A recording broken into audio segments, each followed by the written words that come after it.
দলের হয়ে সেরা পারফর্ম করে দেখালেন সাকিব আল হাসান। কিছু সময়ের জন্য অফ ফর্মে থাকলেও এবার বল হাতে দুর্দান্তভাবে প্রত্যাবর্তন করলেন সাকিব। 4 ওভার বোলিং করে মাত্র 14 রান দিয়ে শিকার করেছেন 2 উইকেট। ইকোনমির দিক থেকে সাকিব আল হাসানের ধারের কাছেও নেই কেউ। আর এদিকে উইকেট শিকার করেছেন ফখর জামান ও স্যাম কারান। সাকিবের এমন দুর্দান্ত প্রত্যাবর্তন দেখে খুশি তার ভক্ত সমর্থকেরা। দলীয় ষষ্ঠ ওভারের মাথায় সাকিব আল হাসান আসেন নিজের প্রথম ওভার করতে। সেই ওভারে মাত্র 5 রান দিয়ে সাকিব তুলে নেন তার প্রথম উইকেট। সাকিবের বল ঠিকমতো ব্যাটের সাথে সংযোগ ঘটাতে পারেননি ফখর, যার ফলে বল সরাসরি চলে যায় উইকেট কিপারের হাতে। নিজের প্রথম ওভারের একদম শেষ বলে গিয়েই পান এই উইকেট। এরপর নিজের ব্যক্তিগত দ্বিতীয় ওভার করতে সাকিব আল হাসান আসেন দলীয় অষ্টম ওভারের সময়। সেই ওভারের প্রথম বল থেকেই আসে একটি সিঙ্গেল। এর পরের বলেই শিকার করে নেন নিজের দ্বিতীয় উইকেট, আউট করেন স্যাম কারানকে।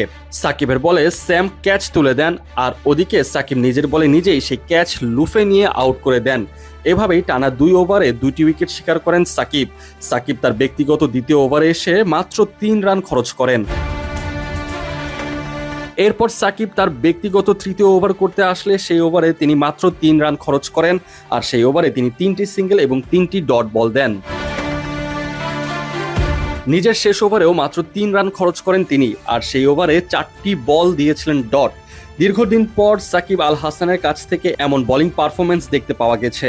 সাকিবের এমন মৃতব্যয়ী বোলিংয়ের কারণে বেশ বিপাকে পড়ে যায় ডেজার্ট ভাইপার্স।